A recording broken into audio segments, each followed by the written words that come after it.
मानवी शरीर किती चमत्कारी आहे याचा आपण कधी विचार केलाय का? लहानपणापासून जन्म झाल्यापासून आपले विविध अवयव शरीराचे विकसित होत असतात. त्या दरम्यानच्या काळामध्ये आपले पूर्वज कसे दिसत असतील याचा विचार आपण कधी केला नाही.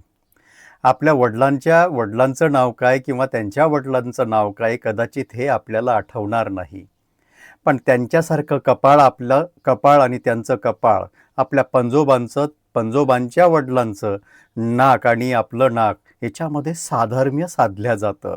आणि असं साधर्म्य आपलं शरीर साधतं, कारण आपलं शरीर स्मृती एकत्र करून ठेवतं, आठवण एकत्र करून ठेवतं. हे शरीर एवढं पॉवरफुल आहे, आपल्या कळत न कळत पूर्वजन्मीचं नव्हे परंतु या जन्मीचं काय काय आहे ते आपलं शरीर साठवत जातं.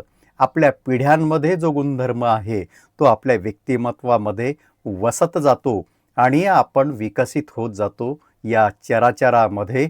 परंतु आपलं शरीर किती संवेदनशील असतं याचं प्रत्यय आपल्याला येतो, परंतु तो प्रत्यय अजाणतेपणानं आपण विसरतो.